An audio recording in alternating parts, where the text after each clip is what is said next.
Miniature steam turbine. This experiment is conducted under thermodynamics courses. Okay. The objective of this experiment are first to investigate the application of power output cycle, and another one is to determine the thermal efficiency of this cycle. Okay, actually this system operates under Rankine cycle. Okay, if you can look from this diagram, okay, you can see that this is the process layout of this miniature steam turbine. So we have turbine itself, which is this one, and then we have generator. G is for generator, and then we have a condenser here, and then we have a cooling tower. Then we have a boiler, and then we have built-in inside this boiler we have feed pump and also feed water tank. So in this boiler we have feed pump and feed water tank.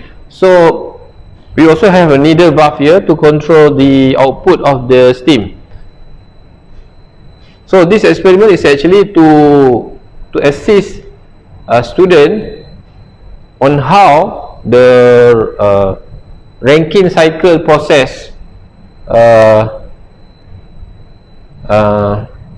being applied to the power system ataupun which is power output system.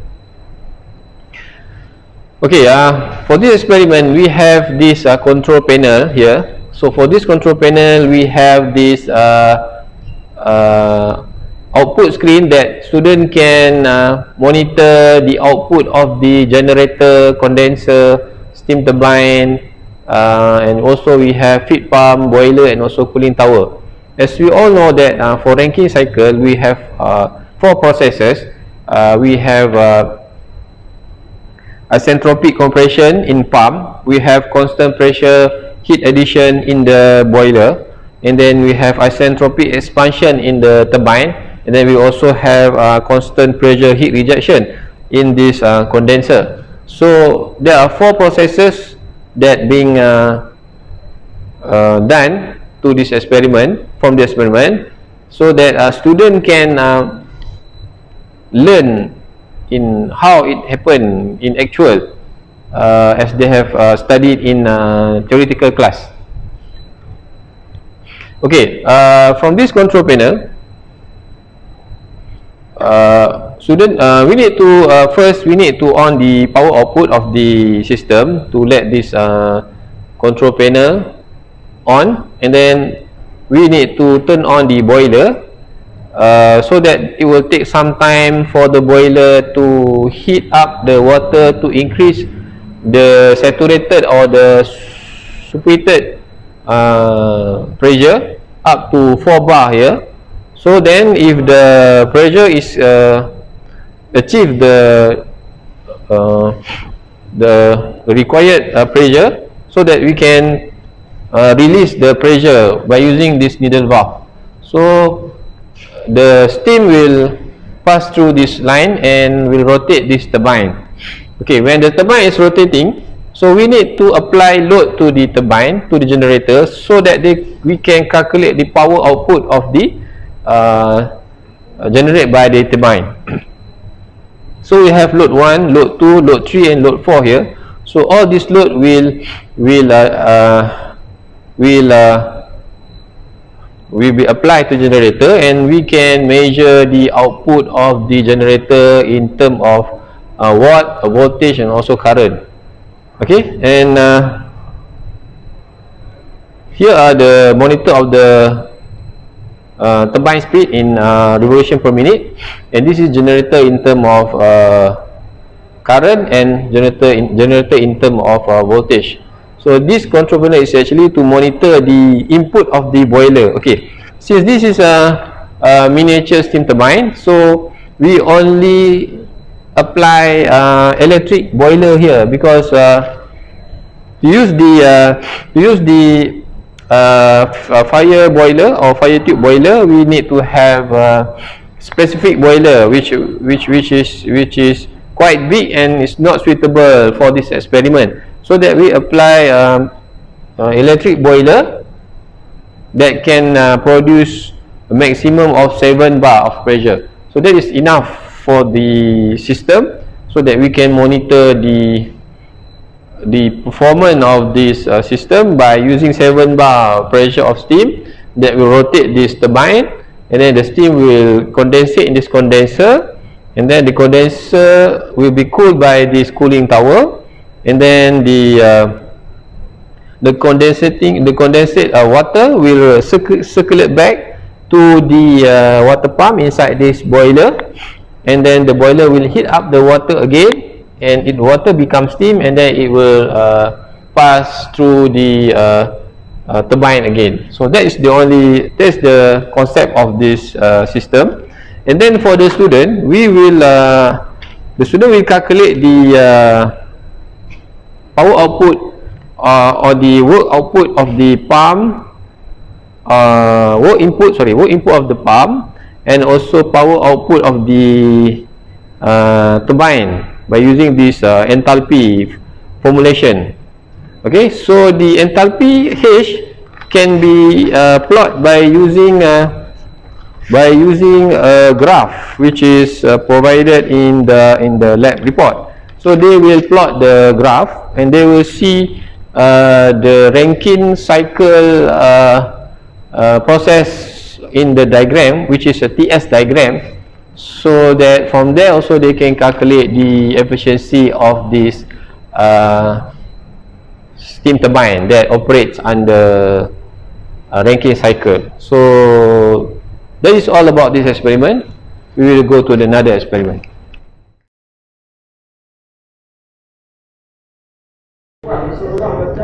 Okay, this is our next experiment for course Thermodynamics 2.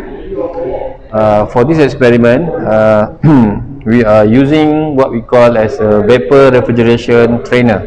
Okay, this experiment is based on the reverse Carnot cycle, where this experiment consists of condenser, we have a thermal expansion valve, we have evaporator, and also we have a compressor here.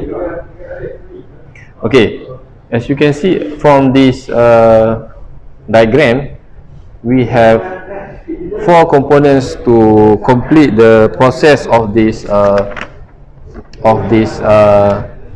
experiment. So we have condenser, we have thermal expansion valve, we have evaporator, and also we have compressor here. So we have 4 processes, which are isentropic compression, and then we have constant pressure heat rejection in the condenser, and then we have throttling in expansion valve, and then we have constant pressure heat addition in this evaporator.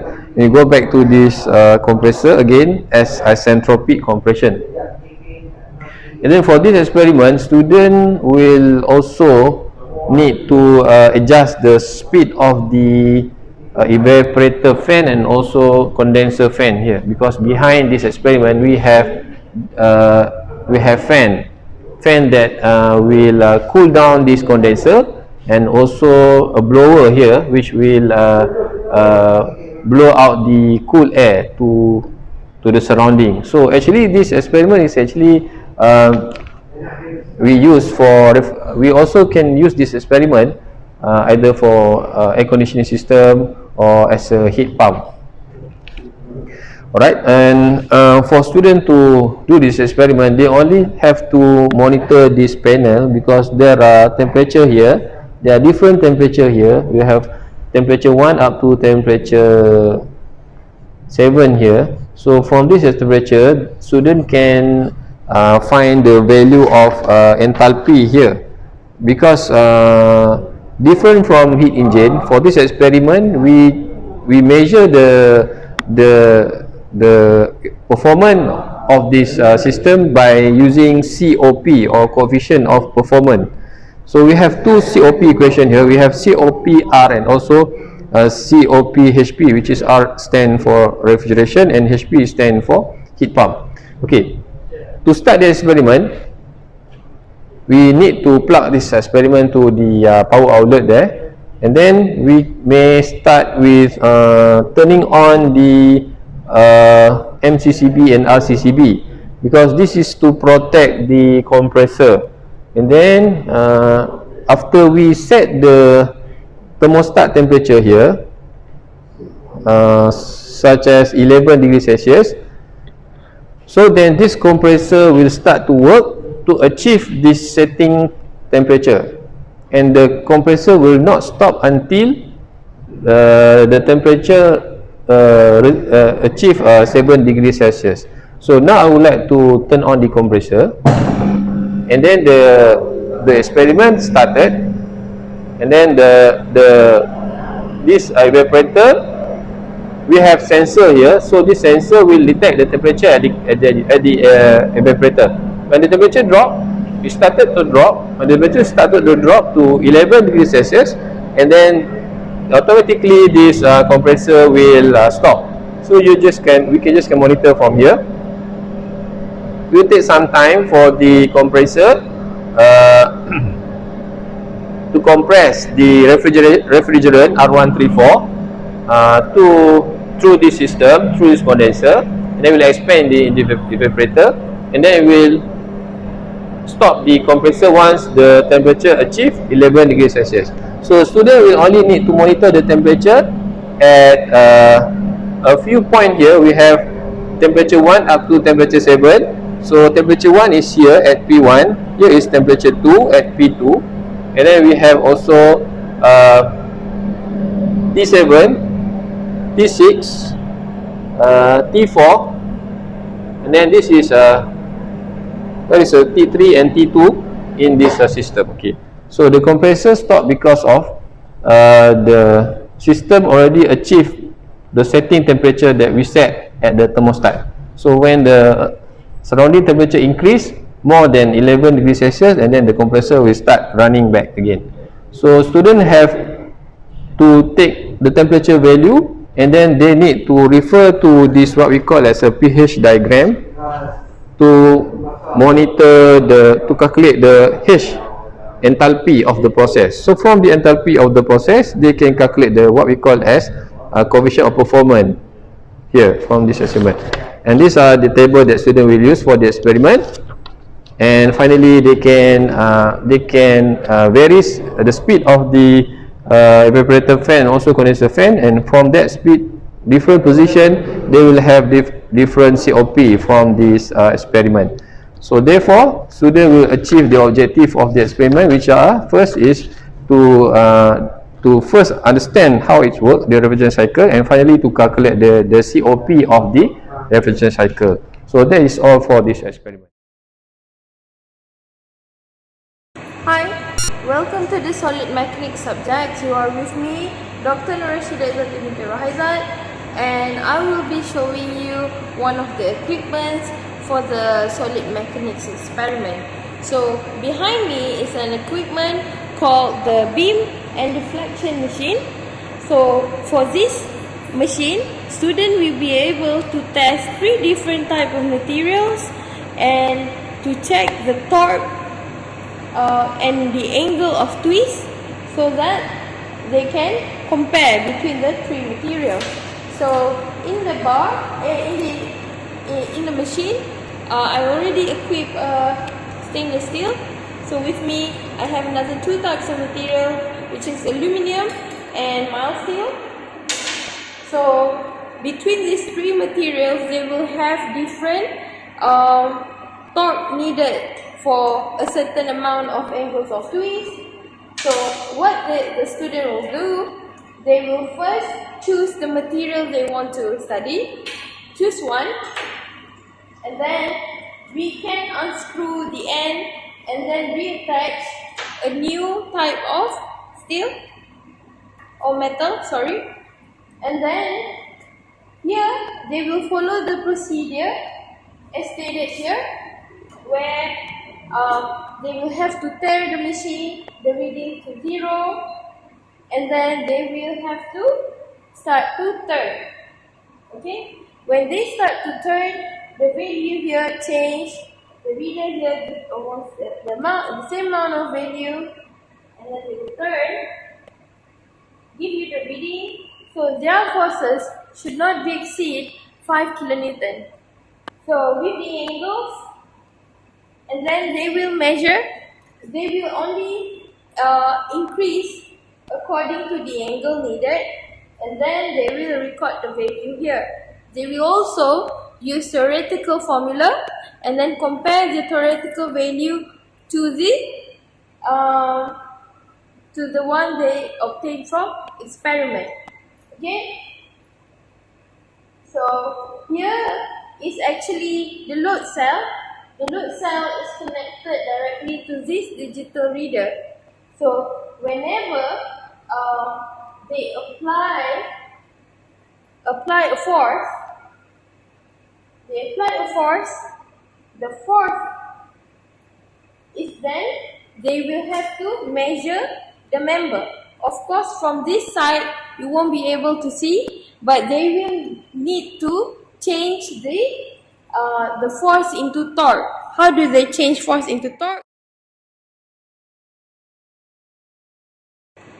Hi, welcome to the solid mechanics subject.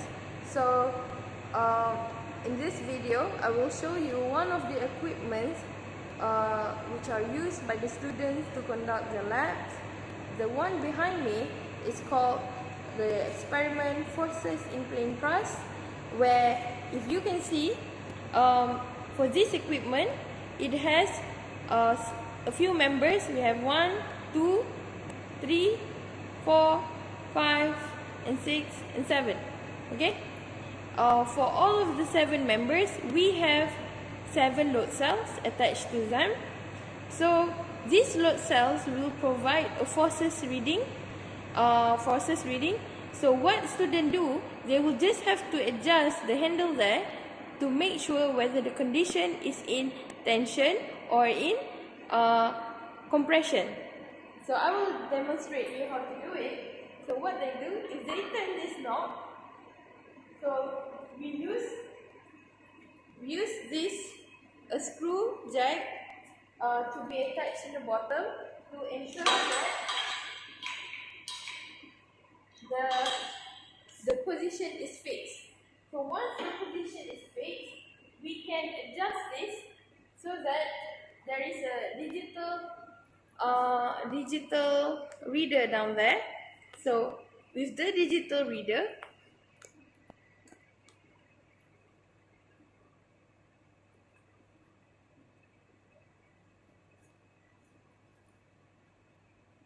okay, here is the digital reader and here is the dial. These dials are connected to every load cells attached in the members. So if you can see, we have a load cell here. All the load cells are numbered, so we can check. So here is number 7, number 6, number 2, 4, 5, and 3. Okay? They are corresponded to this dial. So I can turn the knob. So once I turn the knob, the value here will change. Okay? So it will give me a reading. So what students have to do, they will have to decide the load that they want to put here. So I suggested to the student that they can do an increment in 10 kilonewton or in 20s, but I told them using a smaller increment is better, and then go higher as you reach towards the end of the experiment. So it's incremental, so you can start with 10, 20, 30, and then you can go to 60, 80. So you increment either in 5, 10s or 20s. Until you reach a certain load, you stop. So we can look at the manual. We have in the manual the members. Okay, the members. So there are columns. So for each load, they need to decide the load that they want, the increment. So with increasing load, the member will have changes in the forces. And then they will also have to calculate this theoretically. After that, they will need to compare between theoretical and experimental. So with this, they will be able to explain the relationship between applied load and force. As you apply or change the forces here in member 7, you will also experience changes in other members. I will also like to highlight a few things. These forces in cross plane are attached. There are pin joint at the top and also roller in the bottom. So they will be able to draw a free body diagram to represent the whole structure, and then they can conduct the analysis. The analysis can be something like this. This is theoretical, and then they will have to compare with their experimental. That's all from me. Thank you.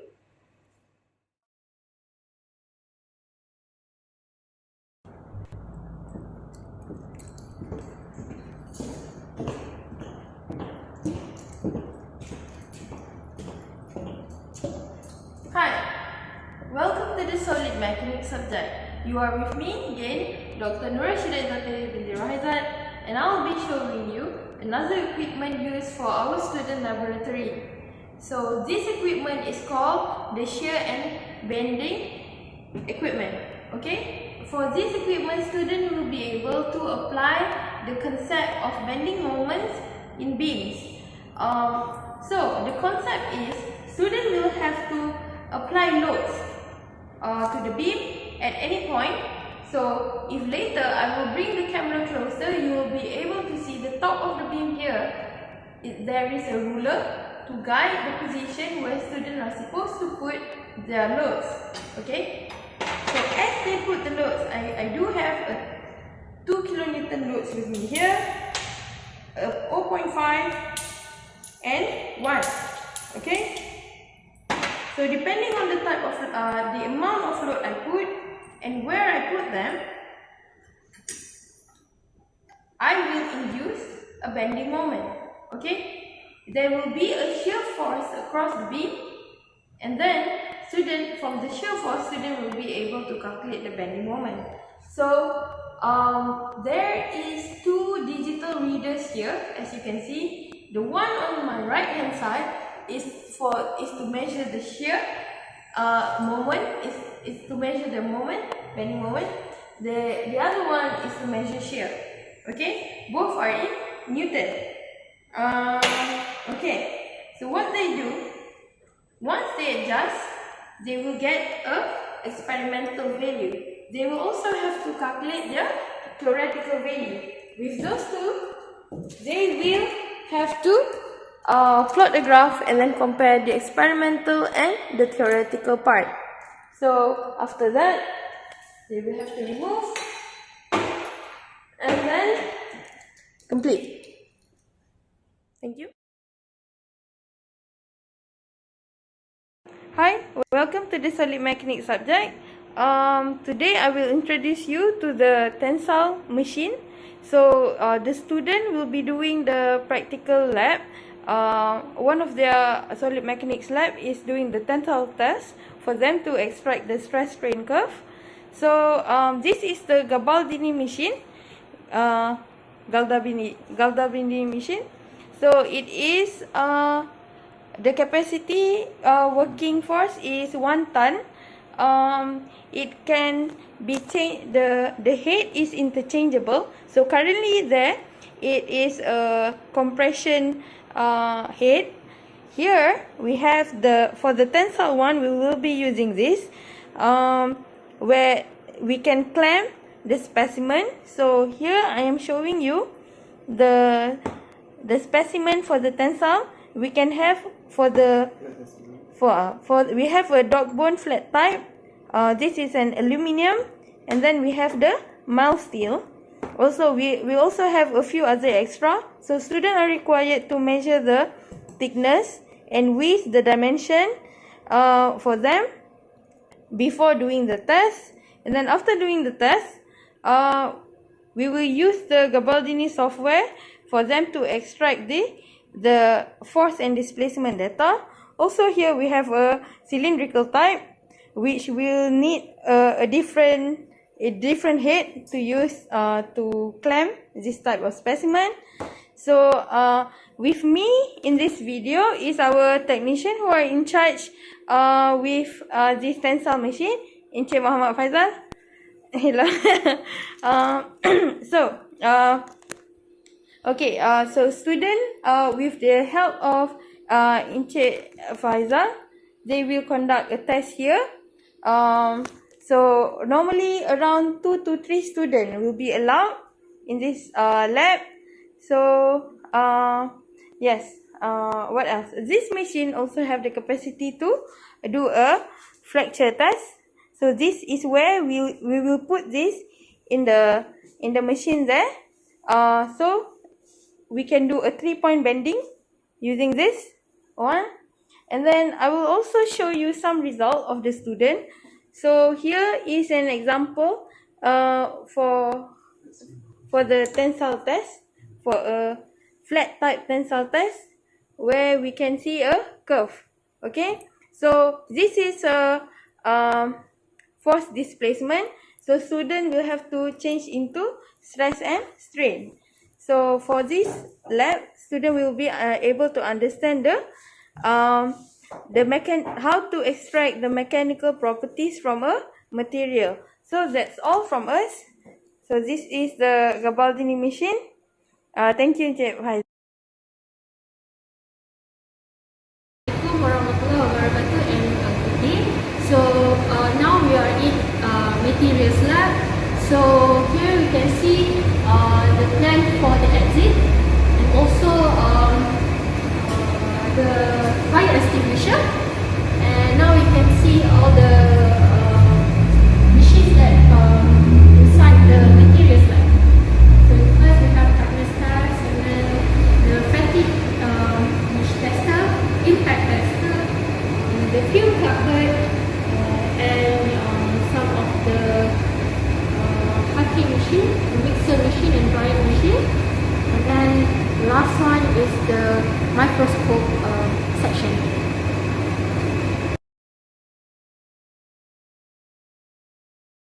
The first lab for materials engineering is tensile lab. So tensile lab involve evaluation of different types of materials to determine its mechanical properties.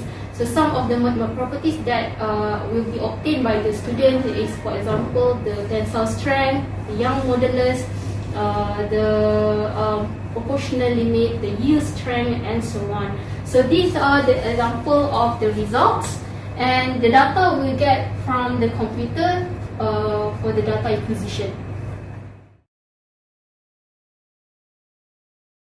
So here I have hardness tester session. So there are two hardness testers we have here in this lab. Firstly, we have Brenner hardness tester and Vickers hardness tester. So for student syllabus, mostly they are using Brenner hardness tester. So this test involves 4 different materials to be evaluated: the ferrous metal and non-ferrous metals. And this experiment's objective is to determine the hardness properties of each of the materials. In my left side, we have impact tester. So impact tester are used in one of the laboratory in material subject, materials engineering as well. So this machine are used to evaluate and determine the impact energy absorbed. And students have to collect the data and then determine the deformation that is occurred inside the sample, as well as the student have to determine the types of fracture on the sample that has been impacted. Now we are moving to fatigue test machine. So this is the fatigue test machine. So in this experiment, we are going to evaluate the differences in fillet radius and its effect to the lifespan of the sample. So So this experiment will take a bit long to complete, and students should be able to get the results of different lifespan according to different radius. Engineering lab, all the machines that are used for testing the sample for students' classes are mostly for academic purposes.